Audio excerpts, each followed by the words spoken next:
بسم اللہ الرحمن الرحیم الحمد للہ والصلاة والسلام علی رسول اللہ اما بعد۔ کل ہم نے 13 مخارج پڑھ لیے تھے، آج 14واں مخرج ہم نے پڑھنا ہے۔ مصنف فرماتے ہیں 14واں مخرج خیشوم۔ خیشوم کہتے ہیں ناک کا جو بانسا ہوتا ہے نا، ناک میں یہ جو ہڈی نہیں ہوتی، ناک میں یہ جو نرم ہڈی ہوتی ہے، پتہ نہیں اس کو انگلش میں کارٹلیج کہتے ہیں کہ کیا کہتے ہیں۔ کارٹلیج نہیں ہوتی، اس طرح کچھ جملہ اس کو کہتے ہیں۔ یہ اندر سے اس طرح خالی ہوتی ہے جس طرح بانس نہیں ہوتا، بانس بانس کبھی دیکھا ہے؟ بانس اندر سے خالی ہوتا ہے، کھوکھلا ہوتا ہے، یہ ہڈی بھی ہاں اندر سے کھوکھلی ہوتی ہے، اسی لیے اس کو کہتے ہیں ناک کا بانسا، اور اس کو خیشوم کہتے ہیں عربی میں۔ کہتے ہیں اس سے غنہ نکلتا ہے۔ اب اس غنے سے مراد کیا ہے؟ ایک مراد انہوں نے یہاں بتا دی ہے، دو قسم کے نون انہوں نے یہاں بتائے ہیں، تھوڑا سا کچھ اس میں بتائیں گے حاشیے میں۔ کہتے ہیں مراد اس سے یعنی غنے سے مراد ہے نون مخفا، یعنی جب نون مخفات ہو اور مدغم بادغام ناقص ہو، جب نون میں اخفا ہو رہا ہو اور نون مدغم ہو بادغام ناقص، جیسے کہ من یقول اور میم وال میں ہوتا ہے۔ تو خیشوم سے کون کون سا غنہ نکلتا ہے؟ ایک جب نون مخفا ہو، ایک جب نون مدغم بادغام ناقص ہو۔ تو یہ انہوں نے ابھی صرف دو ہی غنے بتائے ہیں، آگے ابھی مزید مثال تفصیل آ رہی ہے۔ فرماتے ہیں حاشیے میں آ جائیں، غنہ صوت خیشومی کا نام ہے۔ یہ اس کو اوپن کریں، اس حاشیے کو دیکھیں، غنہ صوت خیشومی کا نام ہے۔ مل گیا؟ مل گیا۔ فرماتے ہیں غنہ صوت خیشومی کا نام ہے، یعنی خیشوم سے نکلنے والی آواز کا نام غنہ ہے، اور یہ غنہ اصل میں آواز ہوتی ہے ہرن کی۔ یہ ہرن کی آواز ہوتی ہے جب اس کا بچہ فوت ہو جائے یا گم ہو جائے، تو تب وہ اس آواز سے روتی ہے، تو وہ جو آواز نکالتی ہے وہ آواز یہی ہوتی ہے جو غنے کی ہم نکالتے ہیں۔ کہتے ہیں غنہ صوت خیشومی کا نام ہے، اور یہ سب حرفوں میں ممکن الادا ہے، یعنی انسان اگر توجہ نہ کرے تو ہر حرف میں یہ غنے کی آواز آ سکتی ہے۔ بعض دفعہ زیادہ محسوس ہو جاتی ہے، بعض دفعہ نہیں ہوتی، مگر نون میم میں یہ صفت لازمہ کے طور پہ، یعنی نون اور میم میں تو یہ لازماً ادا کرنی پڑے گی، اور نون اور میم کی بعض حالتوں میں یہ بہت زیادہ واضح ہوتی ہے، یا بعض حالتوں میں کوئی اتنی خاص واضح نہیں ہوتی۔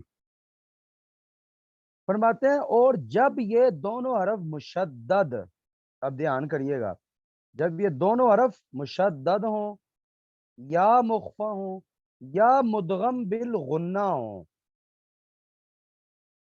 نون کی اب قسمیں بنا لیں، غنہ کب کب اس میں ادا ہوتا ہے؟ غنہ ایک تو تب ادا ہوتا ہے جب نون مشدد ہو، جب نون مخفا ہو، جب نون مدغم بالغنہ ہو، اور دو انہوں نے اوپر بتا دیے، جس میں سے ایک تو یہیں بھی بیان کر دیا، نون مدغم بادغام ناقص ہو، تو نون کی کتنی حالتیں ہو گئیں؟ 4، نون مشدد، نون مخفا، نون مدغم بالغنہ، نون مدغم بادغام ناقص۔ اور میم کہتے ہیں میم جب مخفات ہو، میم کا جب ادغام ہو رہا ہو اور میم مشدد ہو، تو تب اس میں یہ غنہ ادا ہوتا ہے۔ لیکن نون مشدد، میم مشدد، نون میم مخفات اور نون مدغم ہو، نون میم مدغم ہو، اس وقت یہ صفت اعلی وجہ الکمال پائی جاتی ہے، یعنی ان حالتوں میں غنہ بہت زیادہ واضح ہوتا ہے، اور ان حالتوں میں خیشوم کو ایسا دخل ہے کہ بغیر اس صفت کے نون میم بالکل ادا ہی نہ ہوں گے، یا اگر ادا ہوئے بھی تو نہایت ناقص ادا ہوں گے۔ اگر ان حالتوں میں یعنی نون مشدد میں، مخفا میں اور مدغم میں، جب نون میم مدغم ہو، ان حالتوں میں اگر غنہ ادا نہ کیا جائے تو یا تو یہ حرف ادا ہی نہیں ہوں گے، ہوئے بھی تو انتہائی ناقص ہوں گے۔ انتہائی ناقص ادا ہوں گے. کہتے ہیں اسی وجہ سے لہذا قرآن نے لکھا ہے نون میم کا مخرج ان حالتوں میں خیشوم ہے. یعنی جب نون میم کی یہ والی حالتیں ہوں گی، یعنی نون میم مشدد ہو، نون میم مدغم ہو، نون میم مخفات ہو، تو تب یہ حروف جو ہیں یہ خیشوم سے ادا ہوتے ہیں.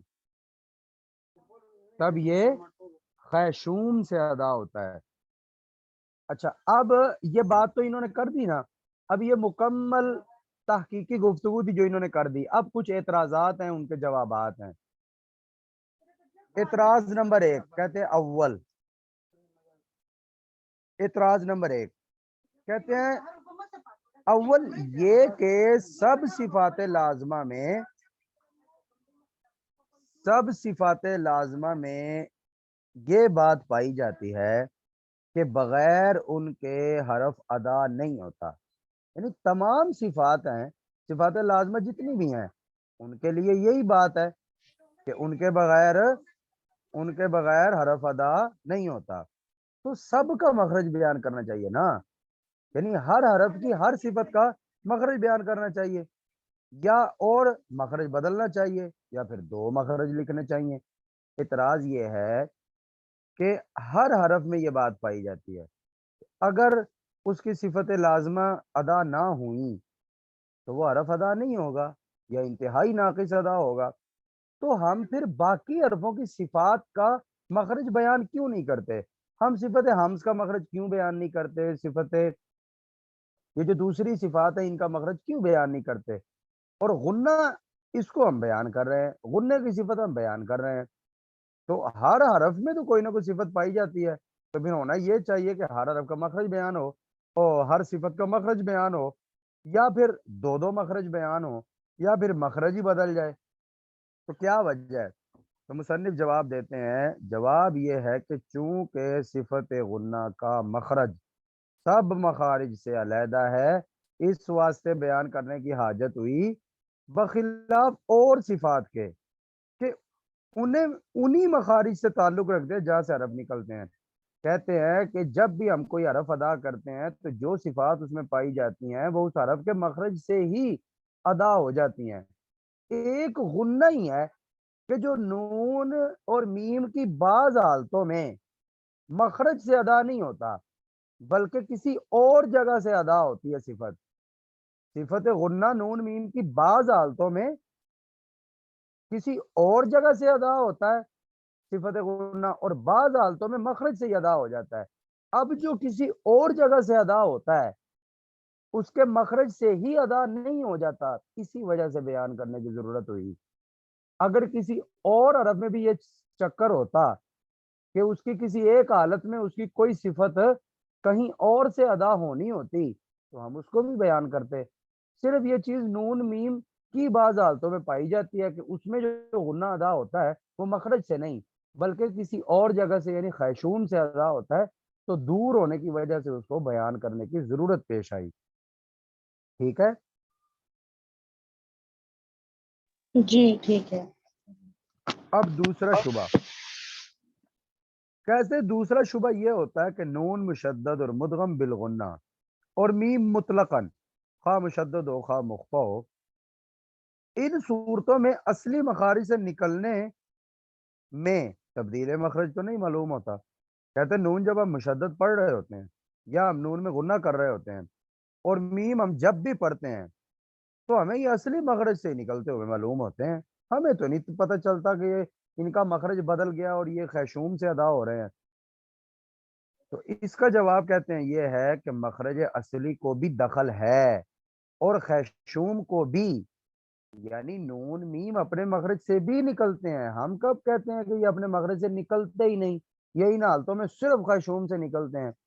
کہتے ہیں نون اور میم کی یہ جو حالتیں ہوتی ہیں نا، مخفا ہونا، مدغم ہونا تو یا مشدد ہونا، اس وقت یہ اپنے مخرج سے بھی نکلتے ہیں لیکن اس کے ساتھ ساتھ خیشوم کو بھی دخل ہوتا ہے اور ان دونوں سے یہ ادا ہوتے ہیں تاکہ اعلی وجہ الکمال ادا ہوں، یعنی بالکل صحیح طریقے سے ادا ہوں گے جب یہ نون میم کے مخرج سے اور خشوم سے دونوں سے ادا ہوں گے۔ پھر فرماتے ہیں تیسرا شبہ یہ ہے کہ نون مخفا کو، اب یہ بات بڑی لمبی چلے گی، بڑی توجہ سے کہتے ہیں نون مخفا کو بعض قرائے زمانہ، یعنی ہمارے زمانے کے جو قرائے، یہ مصنف اپنے زمانے کی بات کر رہے ہیں، کہتے ہیں نون مخفا کو بعض قرائے زمانہ لکھتے ہیں کہ اس میں لسان کو ذرہ بر بھی دخل نہیں، اور کتب تجوید کی بعض عبارات سے ان کی تائید بھی ہوتی ہے۔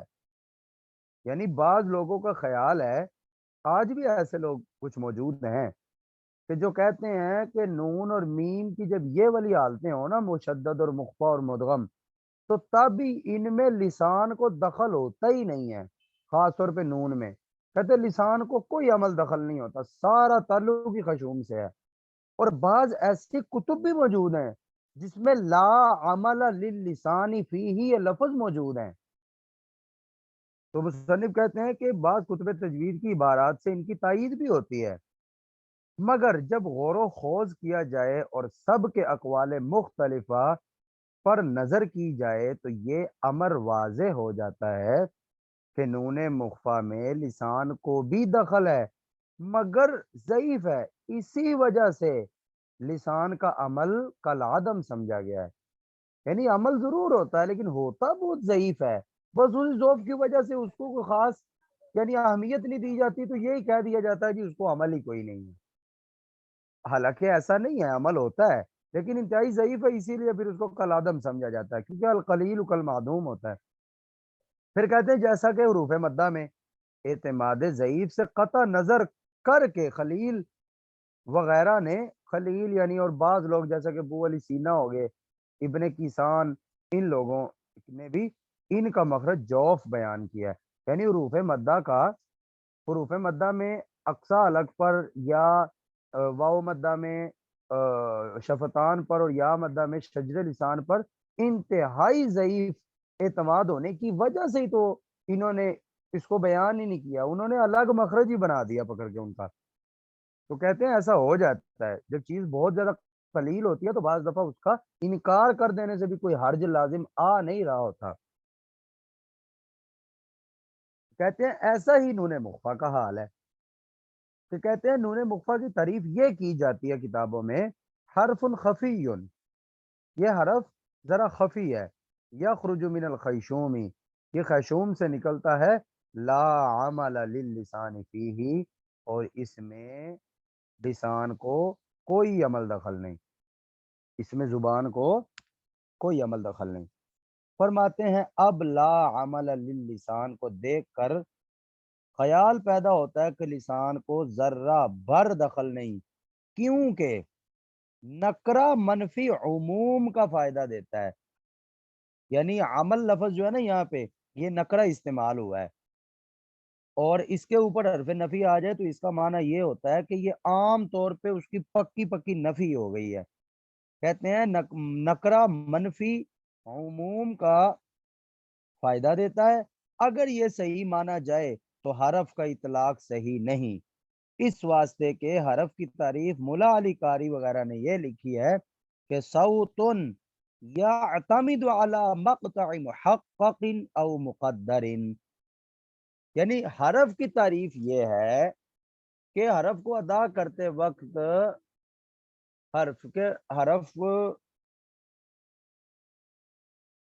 حرف کی تعریف یہ ہے کہ آواز کسی جزو معین پر یا جزو غیر معین پر جا کر اعتماد پذیر ہو، لیکن اگر آپ اس کو جزو معین پر اعتماد پذیر نہیں کر رہے یا غیر معین پر نہیں اعتماد پذیر کر رہے تو پھر تو حرف بن ہی نہیں سکتا۔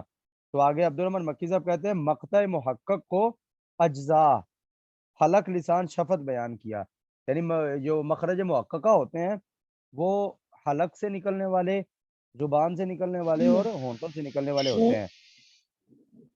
یہ وہ لائن دوبارہ ریپیٹ کریں کہ نکرہ منفی عموم کا فائدہ دیتا ہے، اور اگر یہ صحیح مانا جائے تو نکرہ جو ہے نا، نکرہ منفی جو ہوتا ہے نا، کسی حرف نفی اگر نکرہ پہ داخل ہو تو اس کا مطلب ہوتا ہے کہ اس نے عمومی طور پہ نفی کر دی ہے، یعنی جیسا کہ پیچھے انہوں نے کہا ہے کہ اس عبارت کو دیکھ کر لوگوں نے یہ سمجھا ہے کہ یہ بالکل عمل ہوتا ہی نہیں ہے لسان کا، تو اب اس کے اوپر کلام کر رہے ہیں کہ ایسی بات نہیں ہے۔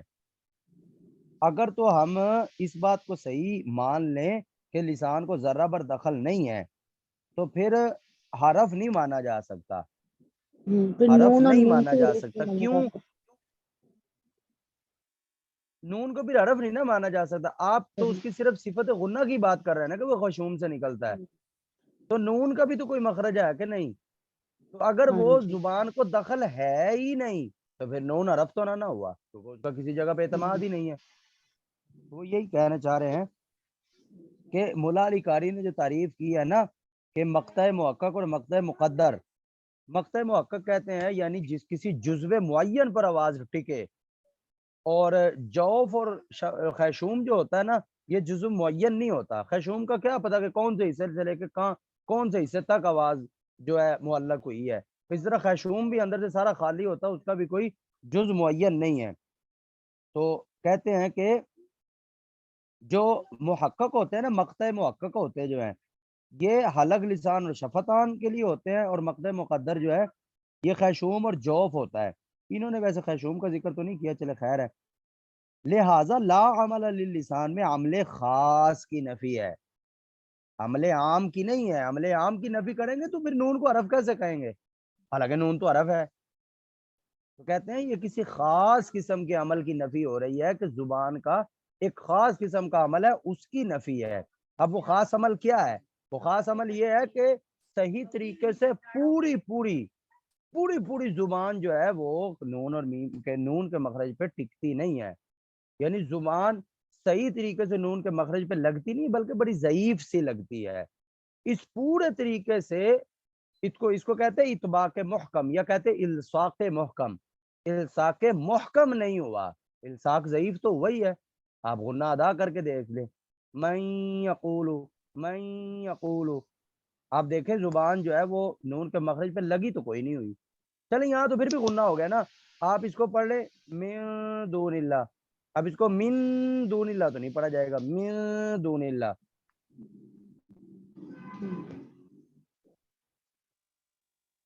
ٹھیک ہے، ہاں تھوڑی آگے فرماتے جیسا کہ آگے کی عبارات سے معلوم ہو جائے گا۔ اب وہ اس کے اوپر تفصیل بیان کرتے ہیں، جو مصنفین ہیں نا ان کی عبارتیں اب پیش کریں گے کہ ان ساری عبارتوں میں آپ دیکھ لیں کہ ہر ایک نے اس کا ذکر کیا ہوا ہے لیکن کسی خاص طریقے سے کیا ہے۔ پھر ہر عبارت میں آنے والی کوئی خاص قسم کی جو ہوں گی، یعنی جن چیزوں سے ہمیں یہ پتہ چل رہا ہوگا کہ زبان کا عمل ضعیف ہے، ہر ایک مصنف نے الگ الگ لفظ بیان کیے ہیں، تو وہ ساری تفصیل جو ہے وہ اس میں ابھی بیان کرنے لگے ہیں۔ فرماتے ہیں ایک منٹ،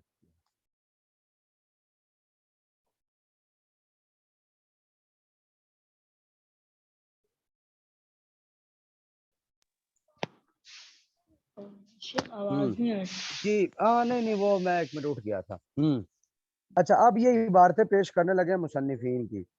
فرماتے ہیں کہ ثانیاً مولا علی قاری کی عبارت سے بھی حمل لسان ثابت ہے۔ اب وہ لکھتے کیا ہیں، یہ عربی عبارت انہوں نے دی ہوئی ہے کہ وَأَنَّ النُّونَ الْمُخْفَاةُ مُرَكَّبَةٌ مِّن مَخْرَجِ الذَّاتِ وَتَحَقُّقِ الصِّفَةِ فِي تَحْصِيلِ الْكَمَالَاتِ، یعنی نون جو ہے یہ مخرج نون کے مخرج کی بات کر رہے ہیں کہ نون مخفا جو ہوتا ہے نا یہ دو چیزوں سے مرکب ہوتا ہے، یعنی مرکبتن یہ دو چیزوں سے مل کر بنتا ہے، ایک مخرج ذات اپنے ذاتی مخرج سے، اور صفت جو ہے نا اس کی اس کو حاصل کر لینے سے، ان دو چیزوں سے وہ مل کے بنتا ہے۔ اس کی وجہ کیا ہے؟ تاکہ صحیح طریقے سے کامل طور پہ نون ادا ہو جائے، فی تحصیل الکمالات، یعنی نون مخفات کے صحیح طریقے سے ادا کرنے کا جو حصول ہے وہ ہمیں تب ملے گا جب ہم اس کو مخرج اس کے ذاتی مخرج سے اور صفت دونوں سے ملا کے نکالیں گے۔ یہی بات پیچھے عبد الرحمن مکی صاحب کہہ کے آئے ہیں کہ جو مخرج ہوتا ہے اس کا بھی تعلق ہوتا ہے نون مشدد مدغم وغیرہ مخرج سے بھی نکلتے ہیں اور خیشوم سے بھی نکلتے ہیں، دونوں سے مل کر نکلتے ہیں تاکہ علی وجہ الکمال ادا ہوں۔ تو نون مخفات جو ہے یہ مخرج ذات یعنی ذاتی مخرج سے اور صفت کے صحیح طریقے سے ادا کر لینے سے مرکب ہے۔ کیوں؟ کیونکہ صحیح طریقے سے ادا ہو جائے۔ تو عبد الرحمن مکی صاحب کہتے ہیں تحقق صفت جو ہے اس کے معنی ہے وجود غنہ، تحقق صفت کے معنی وجود غنہ ہے اور اس کا مخرج خیشوم ہے۔ عبد الرحمن مکی صاحب کہتے ہیں فثبت ما قلنا، جو بات میں پیچھے کہہ کے ہوں وہ میں نے مولا علی قاری کی عبارت سے ثابت کر دی ہے کہ زبان کو بھی عمل دخل ہے، خیشوم کو بھی ہے، دونوں سے مل کر جب نکلے گا تو علی وجہ الکمال ادا ہوگا۔ اور تحقق صفت کیا ہے؟ تو صفت غنہ ہے، اور کہتے ہیں کہ کہاں گئی عبارت، اور اس کا مخرج جو ہے یعنی غنے کا مخرج جو ہے وہ خیشوم ہے، لہٰذا میری بات ثابت ہو گئی کہ نون مخفات میں زیادہ تر اعتماد خیشوم پر ہے، لیکن یہ نہیں ہے کہ زبان پر اعتماد ہے ہی نہیں، زبان پر بھی اعتماد ہوگا تاکہ بالکل صحیح طریقے سے ادا ہو جائے۔ اچھا یہ تو انہوں نے زبان کا عمل ثابت کر دیا نا، اب آگے مزید تفاصیل بیان کرتے جانے۔ کہتے ثالثاً، امام جزری نشر میں فرماتے وہ لمبی چوڑی عبارت ہے، خلاصہ اس عبارت کا یہ ہے کہ 17واں مخرج جو ہے نا وہ خیشوم ہے، المخرج السابع عشر الخیشوم وهو الغنہ، اور یہ غنے کا مخرج ہے۔ اچھا پھر کہتے ہیں وہی تکون بنون والمیم ساکن دی حالت الاخفاء، کہ یہ جو غنہ ہے یہ نون ساکن میں جب اخفاء کیا جا رہا ہو یعنی نون مخفات ہو یا مدغم ہو اسی حالت میں ہوتا ہے، جیسا کہ پیچھے عبد الرحمن مکی صاحب نے کہا ہے وَأَمَّا فِي حِكْمَةِ مِنَ الْإِدْغَامِ بِالْغُنَّةِ فَإِنَّ مَخْرَجَ هَذَيْنِ الْحَرْفَيْنِ يَتَحَوَّلُ فِي هَذِهِ الْحَالَةِ عَنْ مَخْرَجِهَا إِلَّا عَلَى الْقَوْلِ الصَّحِيحِ۔ وہی بات عبد الرحمن مکی صاحب والی کہ اس کی وجہ یہ ہے کہ آپ دونوں حرفوں کا مخرج یہ جو ہے نا مدغم اور مدغم فی، ان دونوں کا مخرج، اور صحیح قول کی بنا پر یہی ہے کہ اپنے مخرج اصلی پر یہ لوٹتا ہے، اپنے مخرج اصلی پر پلٹتا ہے۔ تو جب آپ غنہ ادا کر رہے ہوتے ہیں یعنی نون کو ادا کر رہے ہوتے ہیں تو اس وقت یہ اپنے مخرج اصلی کی طرف بھی لوٹتا ہے، یعنی اپنے مخرج اصلی کی طرف بھی اس کا تعلق ہوتا ہے۔ آپ غنے کی وجہ سے پورے کا پورا خیشوم پہ اثر نہیں ڈال سکتے، انکار نہیں کر سکتے عمل لسان کا۔ پھر آگے مثالیں بھی دیتے ہیں کما یتحول مخرج حرف المدی من مخرجها الى الجوف على الصواب، وہی ساری بات جو پیچھے عبد الرحمن مکی صاحب نے کہی اب صرف عبارتیں دے رہے ہیں۔ کہتے جیسا کہ حروف مدہ کا مخرج ہے تو ان کا مخرج جوف کی طرف پلٹتا ہے، جوف کی طرف جاتا ہے، اور یہی بات صحیح قول کے بنا پر ہے۔ وہی جو پیچھے عبد الرحمن مکی صاحب کہہ کے نہیں آئے کہ زبان کا جو عمل ہے وہ بڑا ضعیف ہے، جیسے کہ حرف مدہ میں ہے کہ حرف مدہ جو واو مدہ ہے اس کو ہم شجر لسان شفتان سے کیوں نہیں نکالتے، ہم کیوں نہیں کہتے کہ واو مدہ بھی شفتان سے نکلتا ہے، اور ہم کیوں نہیں کہتے کہ یا مدہ بھی لسان سے نکلتا ہے یعنی شجر لسان سے نکلتا ہے، کیوں نہیں کہتے؟ کیونکہ اس کے اوپر اعتماد بہت زیادہ ضعیف ہے، تو لہٰذا ہم اس کو بیان ہی نہیں کرتے، جہاں جا کے آواز معلق ہو جاتی ہے اس کو ہم مخرج بیان کر دیتے ہیں۔ تو یہی چیز یہاں پہ بھی ہے کہ کوئی انکار نہیں کر سکتا کہ حرف مدہ ادا کرتے وقت شجر لسان کو کوئی عمل دخل نہیں ہے، شفتان کو کوئی عمل دخل نہیں ہے، اس کا انکار نہیں کر سکتے۔ کیوں؟ کیونکہ عمل تو ہے، اس کے اوپر آواز ٹکتی تو ہے، اگرچہ بہت زیادہ کمزور ٹکتی ہے۔ یہی بات انہیں مخفا میں بھی ہے کہ زبان کو دخل ہے لیکن بہت قلیل ہے، اگر کوئی انکار بھی کر دے بیان نہ بھی کرے تو کیا حرج ہے، صرف اس نے بیان ہی نہیں کیا مانتا تو وہ بھی ہے۔ تو اب اسی طرح عبارتیں دیتے جا رہے ہیں۔ پھر کہتے ہیں پھر آگے احکام النون الساکنۃ والتنوین کی تنبیہات میں کہتے ہیں اب یہاں پہ تنبیہات بیان کر رہے ہیں، امام جزری جو ہیں وہ ہر باب کے آخر میں تنبیہات لے کر آتے ہیں، تو باب فی احکام النون الساکنۃ والتنوین اس میں جو تنبیہات بیان کی ان میں یہ بھی بیان کیا انہوں نے نون اور تنوین جو ہوتا ہے اس کا مخرج 15 حروف اخفاء کے ساتھ ہی خیشوم ہے، یعنی نون اور تنوین کا جو مخرج ہے یہ 15 حروفوں کے ساتھ، یہ جو حرف اخفاء ہیں ان کے ساتھ مل جل کے، یعنی نون کے بعد 15 حروف اخفا آئے تو تبھی اخفا ہوتا ہے نا. تو جب نون کو ادا کرنا ہے تو حرف اخفا کا بھی ہلکا پھلکا تعلق کرنا ہے، لیکن اس کا مخرج صرف خیشوم ہے، کیونکہ اس وقت جو غنہ ادا ہونا اس کا مخرج صرف خیشوم ہے. اور ان دونوں میں ان حروف کے ساتھ زبان کا کوئی حصہ نہیں ہے، جیسا کہ وہ کہہ رہے ہیں لِأَنَّهُ لَا عَمَلَ لِلِّسَانِ. اب اصل میں عبد الرحمن مکی صاحب صرف یہاں پہ لا عمل للسان کی عبارتیں نکال کے یہ وضاحت کرنا چاہ رہے ہیں کہ مصنف کہنا کیا چاہتا ہے. اس سے یہ غلط تاثر نہیں لینا چاہیے کہ زبان کا عمل دخل ہی نہیں ہے، ایسا نہیں ہے، بلکہ ہر مصنف نے کوئی نہ کوئی اضافہ ساتھ کیا ضرور ہے. اب امام جزری کی عبارت میں بھی وہ اضافہ ہے. اب وہ اضافہ ہے کیا؟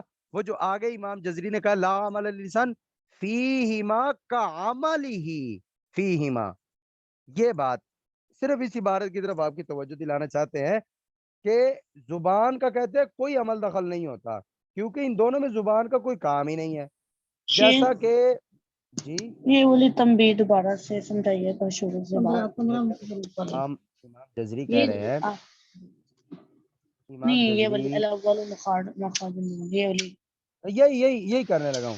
کہتے ہیں ہم، نون اور تنوین جب حروف اخفا کے ساتھ آئیں، حروف اخفا جو کہ 15 ہیں، اس وقت نون اور تنوین کا مخرج صرف خیشوم ہوتا ہے. کہتے ہیں اچھا الاول، پہلی تنبیہ یہ ہے مخرج النون والتنوین مع حروف الاخفاء ال15 من الخیشوم فقط، کہ نون اور نون ساکن اور تنوین جب حروف اخفا کے ساتھ آئیں تو اس کا مخرج صرف خیشوم ہے.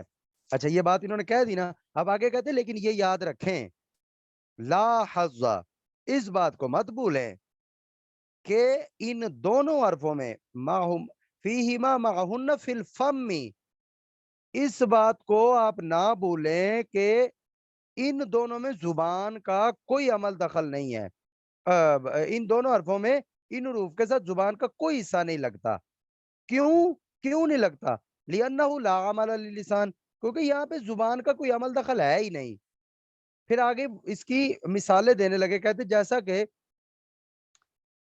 آگے مثالیں دیتے ما یظہرانی او یدغمانی بغنۃ، جیسا کہ ان دونوں میں اظہار ہو رہا ہو، یا نون اور تنوین میں اظہار ہو رہا ہو، یا نون اور تنوین میں ادغام ہو رہا ہو، اس وقت جو غنہ ہم ادا کرتے ہیں تو اس میں بھی ایسا ہی ہوتا ہے، خیشوم کو زیادہ دخل نہیں ہوتا. یہ تو تو اپنی کہتے بات سے الٹ نہیں ہو گئی. نہیں الٹ نہیں ہو گئے، وہ تنبیہ بیان کر رہے ہیں.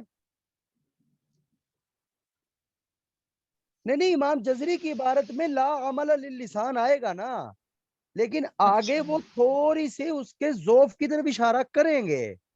عبد الرحمن مکی صاحب کا تو وہی ہے نا، موقف کے زبان کو دخل ہے لیکن انتہائی ضعیف ہے. لیکن بعض لوگ انکار کرتے ہیں کیونکہ بڑی بڑی کتابوں میں بھی لا عمل للسان آیا ہوا ہے، تو اب اس کا کیا معنی ہے؟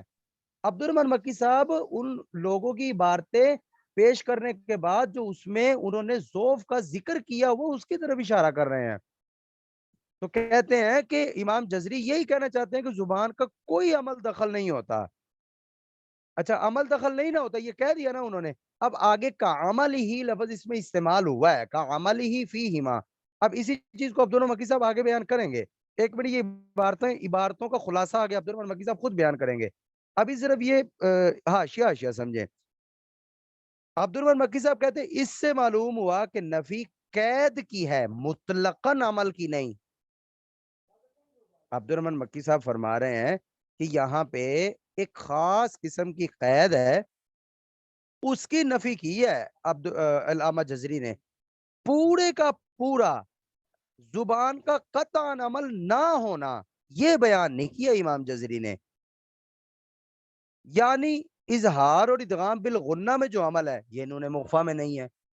آپ ذرا ادا کریں، نون مخفا ادا کریں اور نون مظہرہ ادا کریں، اظہار کریں، من علق میں اظہار کریں. ہاں زیادہ اعتماد ہے کہ کم اعتماد ہے مخرج پہ؟ زیادہ. اب اخفا کریں، کم. اب کم ہے نا. تو کہتے ہیں کہ امام جزری نے پکا انکار نہیں کیا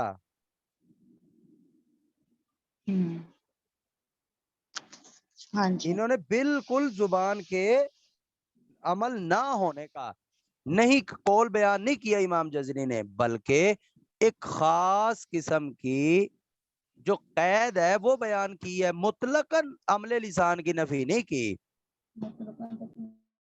اب اگر تحول کا معنی، اب آگے امام جزری کے لفظوں کا بھی معنی آ رہا ہے نا، پیچھے جو تحول لفظ گزرا ہے، تو کہتے ہیں اب اگر تحول کے معنی انتقال اور تبدیل کے مراد ہوں تو لا عمل کا عملی ہی ما یدغمان بغنت، اس کے معارض ہوگا۔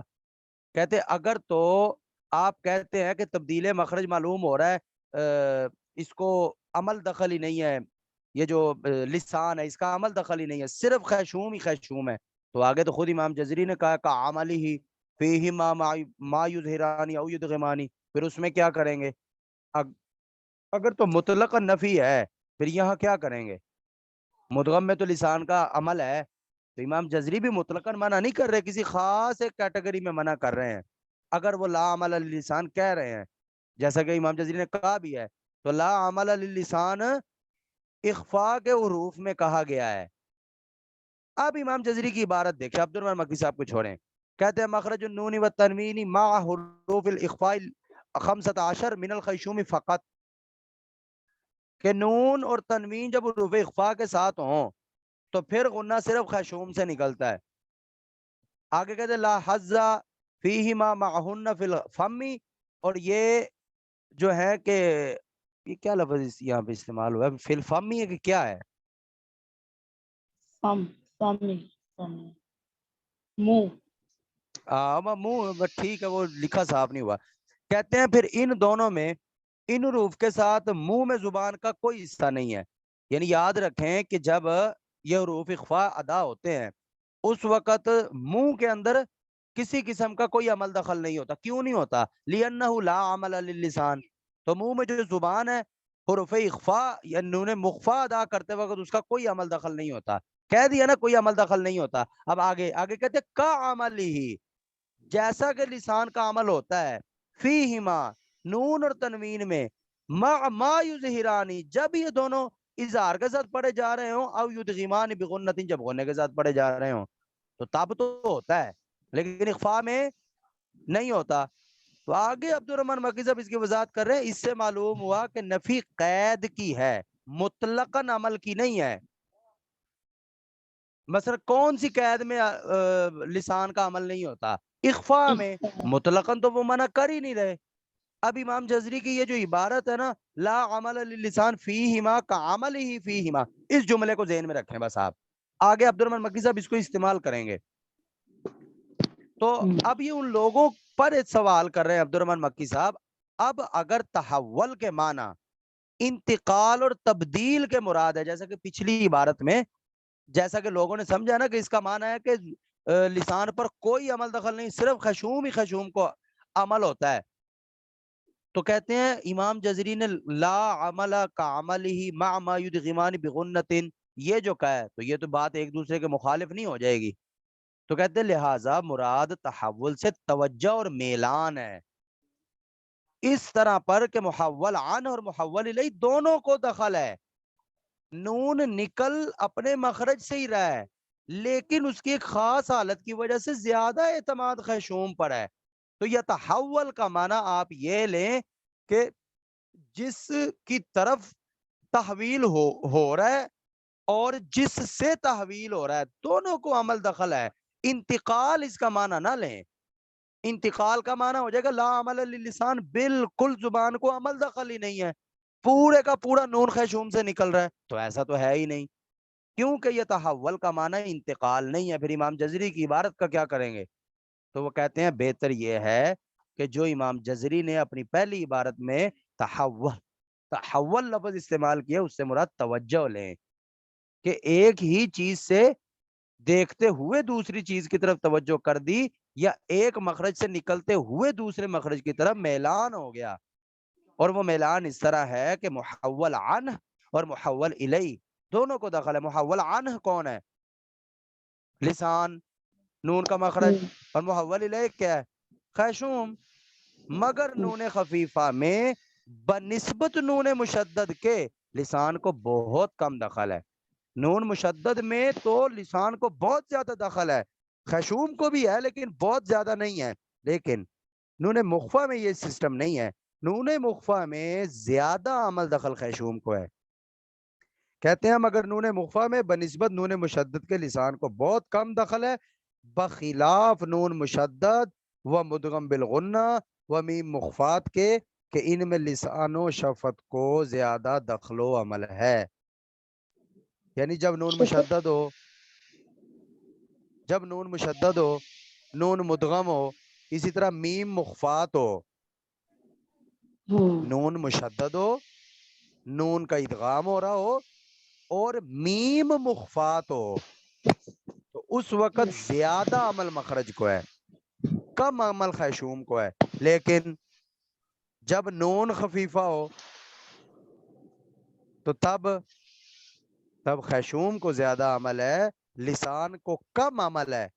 اسی لیے بعض لوگوں نے لسان کے عمل کو تسلیم نہیں کیا. اب امام جزری کی عبارت سمجھ آئی؟ ہاں جی, شفت کا مطلب ہے لسان و شفت. شفت شفت ہے نا, ہونٹ, واو میم کی بات کر رہے تھے نا, میم مخفات بھی تو تھا نا, وہ وہاں پہ لفظ میم بولا نا, تو اسی لیے انہوں نے پھر وہ شفت کہا کہ میم کے مخرج کی طرف اشارہ کر دیا. اب امام عبد الرحمن مکی صاحب فرماتے ہیں,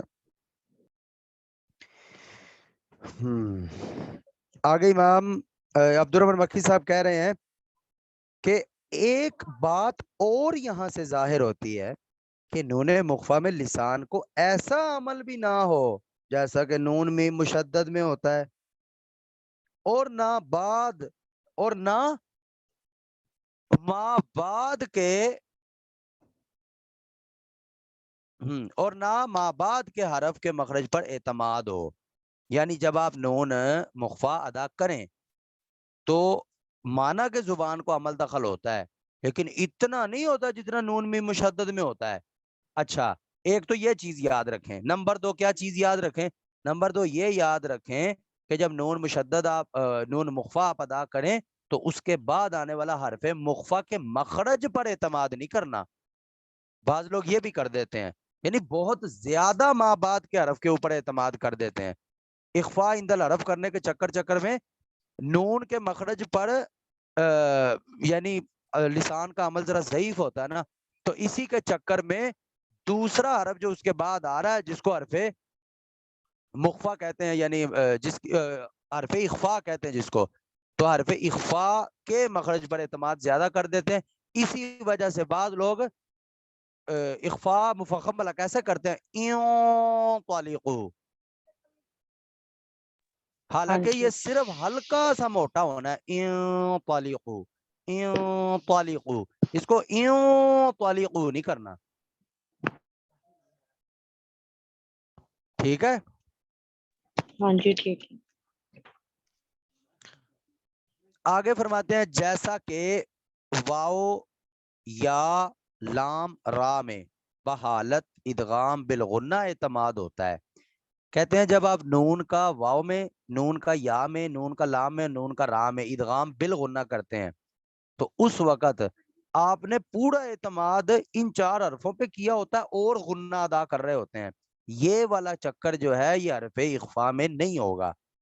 یعنی میں یقول میں تو آپ یا کے مخرج میں جا کر غنہ کر رہے ہیں, واو کے مخرج میں جا کر غنہ کر رہے ہیں, من ربہ را کے مخرج میں جا کر غنہ کر رہے ہیں, یعنی پورا اعتماد مدغم فی پہ ہے نا. یہ والی چیز اخفاء کرتے وقت حرف اخفاء کے مخرج میں نہیں ہوگی, بلکہ کم اعتماد جو ہے وہ نون کے مخرج پر بھی ہوگا اور ما بعد کے حرف پر اعتماد بڑا ضعیف سا ہوگا. ٹھیک ہے, آگے پھر اس کی وجہ بتاتے ہیں. کہتے ہیں کیونکہ ان حرفوں میں ادغام بالغنہ کی صورت یہ ہے کہ نون کو ما بعد کے حرف سے بدل کر اول حرف کو اس کے مخرج سے ما صوت خشومی کے ادا کریں. یعنی پیچھے انہوں نے کہا نا کہ آپ جب نون اور میم نون کے بعد اخفاء کر رہے ہوں تو حرف اخفاء کے مخرج پر اعتماد نہیں کرنا جیسا کہ آپ واو یا لام را میں کرتے ہیں, کیونکہ جب ان حرفوں کو آپ ادا کریں تو کیسے کریں, نون کو ما بعد کے حرف سے بدل کر کیونکہ نون کا ادغام تام ہو گیا، اگرچہ ناقص بھی ہوا ہو تو چلے تو ہم اس کے مخرج میں ہی جاتے ہیں نا، تو کہتے ہیں اس وقت اس کے مخرج میں جا کر نون کو نون کو ما بعد کے حرف یعنی واو یا لام را سے بدل کر اول حرف یعنی نون یا تنوین اول حرف کو اس کے مخرج سے ما خیشوم صوت خیشومی کے ادا کریں. اسی وجہ سے اس نون کو جو یا واو لام را میں مدغم بالغنہ ہوتا ہے اس کو حرف کے ساتھ کسی نے بھی تعبیر نہیں کیا.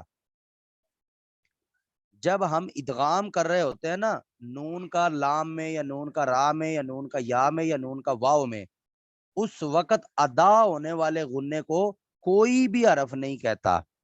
کیوں؟ کیونکہ وہ پورا کا پورا دوسرے حرف میں بدل جاتا ہے اور اسی کے مخرج سے ما صوت خیشومی کی ادا ہوتا ہے. لیکن یہ چیز جو ہے یہ چیز نون مخفا میں نہیں پائی جاتی، ہاں یرملون کے ادغام میں پائی جاتی ہے اور وہ حرف اخفا نہیں ہے، کیونکہ یہاں ذات نون بالکل منعدم ہو گئی. جب ادغام جو کر دیا نون کا لام میں اور نون کا را میں بالکل جب ادغام کر دیا تام. اسی طرح من یقول اور می وال میں ادغام ناقص اس حساب سے ہوتا ہے نا کہ ہم نون کا غنہ باقی رکھ رہے ہیں، لیکن ہم نے نون کو بدل تو پورے کا پورا یا سے دیا ہی ہے نا، صرف اس کی صفت غنہ ہی باقی رکھی ہوئی ہے. حرف نون تو ہم ادا کر ہی نہیں رہے کہ کر رہے ہوتے ہیں. من یقول کو پڑھیں اور آپ مجھے بتائیں کہ آپ تھوڑا سا بھی اس میں نون ادا کر رہے ہیں؟ نہیں، غنہ بس نہیں. ہاں بس اسی چیز کو عبدالرحمن مکی صاحب یہاں پہ بیان کر رہے ہیں کہ یہ والا چکر حروف مخفات میں نہیں ہوگا.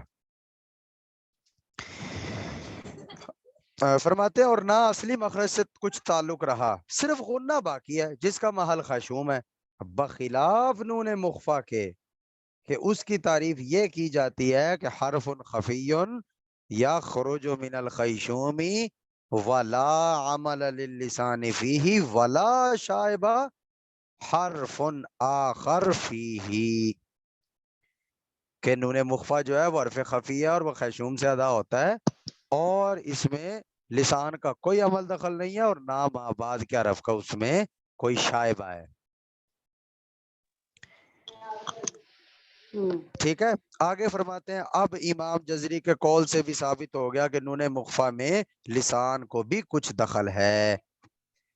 آگے کہتے ہیں نہایت القول المفید میں تو نشر سے زیادہ صاف مطلب نکلتا ہے کہ پہلے انہوں نے خیشوم مخرج انہوں نے لکھا ہے، یعنی پہلے یہ بات انہوں نے لکھی ہے کہ خیشوم مخرج ہے نون میم غیر مظہرہ کا، نون میم غیر مظہرہ کا. تو غیر مظہرہ کون ہے؟ مشددہ متحرکہ، دوسرے جو ہیں جس میں اظہار نہیں ہو رہا. تو اب یہ صاحب نہایت القول المفید جو ہے وہ یہاں پہ فرما رہے ہیں، کہتے ہیں کہ غنہ اور اخفا سے ایک منٹ، کہتے ہیں لا یقال لا بد من عمل اللسان فی النون والشفتین فی المیم مطلقا حتی فی حالت الاخفاء والادغام بغنۃ وکذا الخیشوم عمل حتی فی حالت الاظہار. یہ ساری ڈیٹیل انہوں نے اسی کے ضمن میں بیان کی ہے. کہتے غنہ اور اخفاء سے ہماری جو غرض ہے وہ یہ ہے کہ ہم لفظ کی خوبصورتی حاصل کر لیں اور جو مشکل پیدا ہو رہی ہے نا یعنی ثقل جو پیدا ہو رہا ہے حروف کے ادا کرنے میں جو ثقل پیدا ہو رہا ہے وہ ذرا کم ہو جائے، تخفیف ہو جائے. یہ نیچے انہوں نے ساری یہی بات کی ہوئی ہے.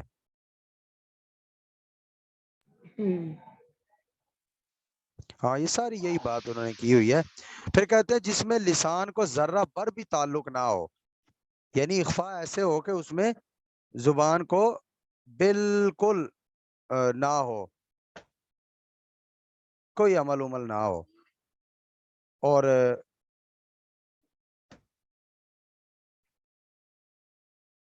یہ بات ان کی بڑی اچھی ہے کہ زبان کا، یہ عبدالرحمن مکی صاحب نے یہی تو کہا ہے نا کہ وہ فرماتے ہیں کہ زبان کو دخل اگرچہ بالکل ختم نہیں ہوتا، کوئی تھوڑا سا ہلکا پھلکا متاثر سا ضرور ہوتا ہے، اس میں کو ہلکا پھلکا عمل ضرور ہوتا ہے.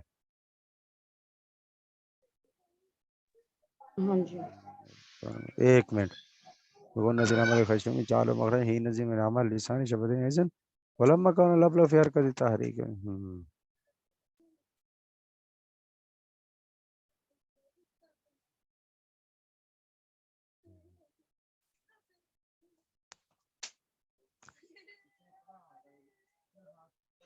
ایک منٹ صبر کریں ذرا وہ کہاں ہے کتاب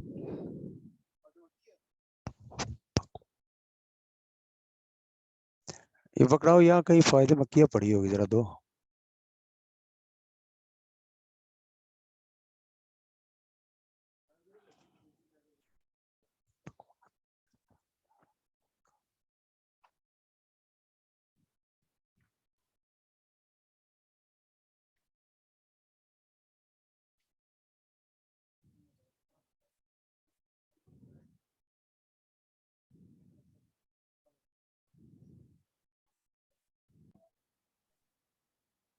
یہ صاحب نہایت القول المفید فرماتے ہیں کہ لا یقال لا بد من عمل اللسانی، یعنی یہ کہنا جو ہے وہ ٹھیک نہیں ہے، بلکہ کہتے ہیں لا بد من عمل اللسانی، ضروری ہے کہ نون میں اور شفتین سے جو میم نکلتا ہے مطلقاً، یعنی میم کی تمام حالتیں، نون تو پورے کا پورا اور میم چاہے متحرک ہو اور مضرہ ہو، یہ لسان اور شفتین سے، اور اسی طرح پھر نون مخفات ہو گیا، یہ نون کا ادغام والا نون ہو گیا، اس کا مخرج جو ہے وہ خیشوم ہی قرار دیا جائے، اس کا مخرج صرف خیشوم ہی قرار دیا جائے، اور عمل لسان جو ہے اس میں نا وہ بھی ضروری ہے، لیکن بڑا کم سا ہے، یہ لا بد من عمل اللسان انہوں نے یہاں پہ کہہ دیا نا، تو کہتے آگے پھر اس کی وجہ بیان کر رہے ہیں، تفصیل بیان کر رہے ہیں، کہتے وجہ اس کی کچھ اس طرح ہے کہ اس بارے میں عمل غالب کو مد نظر رکھا ہوا ہے، اس کی جو غالب حالت ہے نا، کہتے ہیں نا لِأَنَّهُمْ نَظَرُوا لِلْأَغْلَبِ، یہ جو پیچھے پوری بات ہوئی ہے کہ حالت اظہار میں اور حالت فلاں میں فلاں فلاں فلاں ساری حالتوں میں ایسی کیا سپیشل وجہ ہے، ایسی تخصیص کی کیا وجہ ہے، تو اس کی وجہ عبدالرحمن یہ صاحب نہایت القول مفید کہتے ہیں لِأَنَّهُمْ نَظَرُوا لِلْأَغْلَبِ، جتنے لوگوں نے عمل لسان کی نفی کی بات کی ہے نا، انہوں نے اغلب چیز کو پیش نظر رکھا ہے، اب انہوں نے مخفات جو ہے اس میں زیادہ عمل کس چیز کو ہوتا ہے، خیشوم کو ہوتا ہے، تو خیشوم جو ہے وہ اغلب ہو گیا اور لسان کا عمل جو ہے ضعیف ہو گیا، تو بس اسی چیز کے پیش نظر انہوں نے لا عمل للسان کہہ دیا ہے۔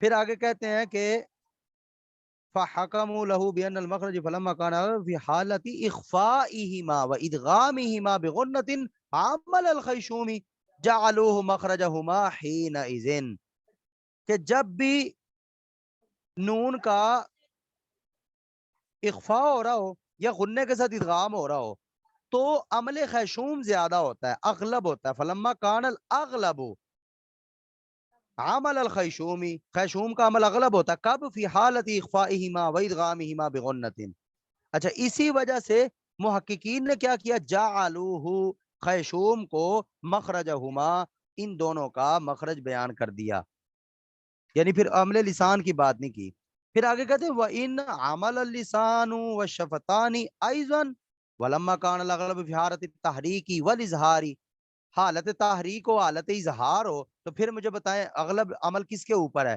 عمل لسان کو، یہ جو عبارت ہے نا ان کی صاحب نہایت القول مفید کی، اس کو یہاں سے دیکھیں، فَلَمَّا كَانَ الْأَغْلَبُ فِي حَالَةِ إِخْفَائِهِمَا وَإِدْغَامِهِمَا بِغُنَّةٍ عَمَلَ الْخَيْشُومِ، تو اغلب عمل کس کا ہے، خیشوم کا، کس حالت میں، اخفاء میں اور ادغام میں، تو محققین انہوں نے کیا کیا، جعلوہ مخرجہما حینئذ، تو یہ جو ہمارے محققین ہیں انہوں نے خیشوم کو اس کا مخرج بنا دیا، آگے کہتے ہیں وَإِنْ عَمَلَ اللِّسَانُ وَالشَّفَتَانِ أَيْضًا، پھر چاہے میم کو ادا کرتے وقت شفتین کا ہو، پھر چاہے لسان کا ہو، لیکن ہوگا بہت قلیل، اغلب کس کا ہوگا، اغلب ہوگا خیشوم کا، لیکن اب آگے کہتے ہیں وَلَمَّا كَانَ الْأَغْلَبُ فِي حَالَةِ التَّحَرُّكِ وَالْإِظْهَارِ عَمَلَ اللِّسَانِ وَالشَّفَتَيْنِ جَعَلُوهَا الْمَخْرَجَ، وَإِنْ عَمَلَ الْخَيْشُومُ حِينَئِذٍ أَيْضًا،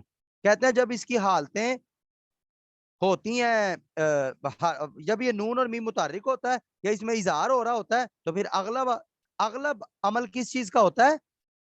لسان کا اور شفتان کا. اسی لیے ان حالتوں میں جو محققین ہیں انہوں نے مخرج بیان کیا ہے لسان اور شفتان کو، اگرچہ خیشوم کا بھی کچھ عمل ہوتا ہے، اگرچہ خیشوم کا بھی کچھ نہ کچھ عمل ہوتا ہے. تو یہ عبارت بہت زیادہ واضح ہے، اسی لیے عبد الرحمن مکی صاحب نے یہ کہا ہے کہ جب حالت اخفاء ہو تو اس وقت زیادہ عمل خیشوم کا ہوتا ہے، اور جب حالت اظہار ہو تو پھر عمل زیادہ لسان اور شفتان کا ہوتا ہے. یہ بات کلیئر ہو گئی ہے؟ ہاں جی یہ عبارت سمجھ آ گئی اب نہایت القول مفید ہاں کی؟ جی شیخ آ یہ گیا بہت الحمدللہ. زیادہ واضح عبارت ہے. اچھا آگے اس کو مکمل کرتے ہیں بس اس حاشیے کو. جی ایک منٹ میری اور فائل پیچھے ہو گئی ہے. آگے عبد الرحمن مکی صاحب کہتے ہیں رابعاً، اب یعنی چوتھی بات اس کے بارے میں فرما رہے ہیں. کہتے ہیں غنہ اور اخفاء سے ہماری غرض کیا ہے؟ تحسین لفظ، اور جو ثقل حروف کی ترکیب سے پیدا ہوتا ہے اس کی تخفیف مقصود ہوتی ہے. غنہ اس لیے کیا جاتا ہے کہ جو ثقل ہو رہا ہے وہ دور ہو جائے، اور ہماری غرض یہ ہوتی ہے کہ حرف خوبصورت ہو جائے. یہ کون سا سکلے ترکیب کیا ہے؟ نہیں حروف کو پڑھنے کے وقت جو مشکل پیدا ہوتی ہے، آپ صحیح. بغیر غنہ کے ذرا پڑھ کے دیکھیں اخفاء کو، اخفاء والے حروف کو، من یا آپ دون بغیر اقلاب کے پڑھ کے دیکھیں، من بعد. ہاں جی مشکل ہوتی ہے نا. ہاں جی تو کہتے ہیں حرف کی خوبصورتی اور جو سکل پیدا ہو رہا ہے اس کو دور کرنے کے لیے غنہ کیا جاتا ہے. آپ کو یاد ہوگا یحزن کا کفر ہو میں ادغام کیوں نہیں ہوتا بلا سوسی کا؟ کیونکہ وہ مزید سکل ہو جاتا ہے اخفاء کی وجہ سے. نہیں آ جاتا ہے پھر ادغام آ جاتا ہے تو دور اس سکل لیے پیدا. ادغام نہیں کیا جاتا کہ ماقبل اخفاء ہو رہا ہے، اگر ادغام کریں گے تو اخفاء ختم ہو جائے گا، ولا یحزک کفر ہو جائے گا، وہ زونگ کفر بہت مشکل ہو جائے گا. اس اخفاء کے باقی رکھنے کی وجہ سے امام شاطبی نے یہ بات کہی ہوئی ہے، کیونکہ یحزن کا کفر میں ما قبل اخفاء ہو رہا ہے، اور اگر ہم ادغام کر دیں گے تو اس اخفاء پر اثر پڑے گا، اس وجہ سے وہاں پہ ادغام نہیں کیا جاتا. تو غنہ ہوتا خوبصورتی کے لیے، تو وہ خوبصورتی ساری خراب ہو جانی تھی. کہتے ہیں اور ایسا ہی اخفاء ہے کہ جس میں لسان کو ذرہ بر تعلق نہ ہو، محال نہیں ہے. کہتے ہیں اخفاء جب آپ کر رہے ہوتے ہیں تو آپ کہہ دیں کہ لسان کو ذرہ بر تعلق نہیں ہے، ٹھیک ہے مان لیا، لیکن یہ نہ کہیں کہ لسان کا تعلق محال ہے. اگر محال نہیں تو متاثر تو ضرور ہے نا، مشکل تو ضرور ہے نا، لیکن ہے تو ضرور. اور صوت بھی کہ یہ ہو جاتی ہے اگر کچھ بنا کر تکلف سے ادا کیا جائے. کہتے ہیں کہ ایسے اخفاء ہے، اور ایسے اخفاء سے کہ جس میں لسان کو ذرہ پر تعلق نہ ہو، محال نہیں تو متاثر ضرور ہے.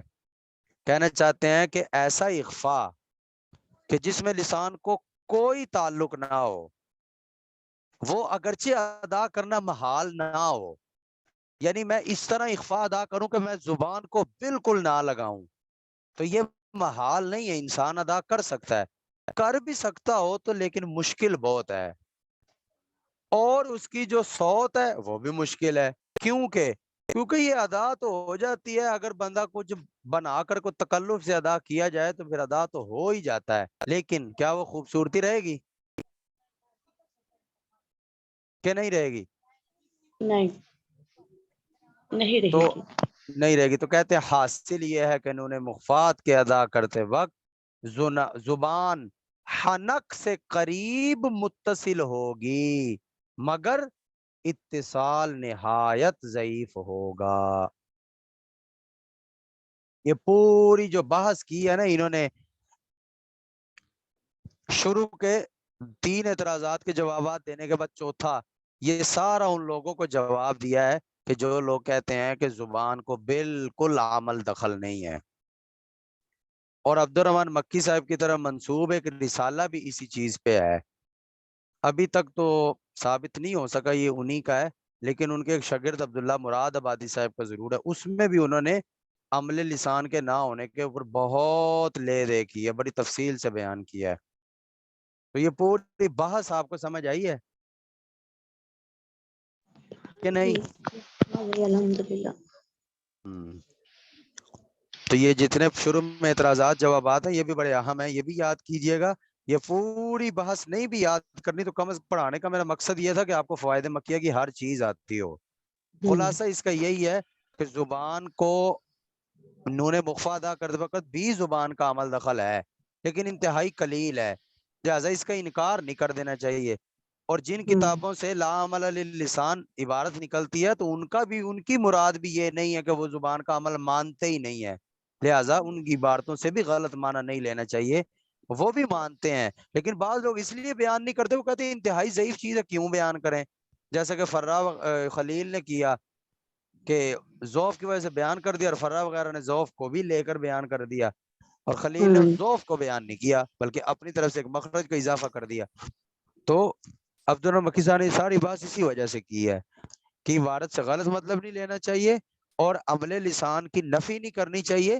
صرف اتنا کہہ دیا جائے کہ عمل بہت زیادہ ضعیف ہے، جیسے خود عبد الرحمن مکی صاحب نے آخر میں کہہ دیا کہ نون مخفات کے ادا کرتے وقت زبان حنک سے قریب متصل ہی ہوگی مگر اتصال نہایت ضعیف ہوگا.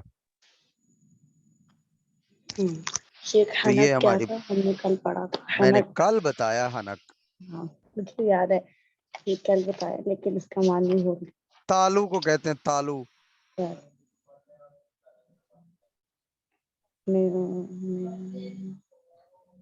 ٹھیک ہے، کون سا بلا تالو جو جیم شین جا والا تھا نا؟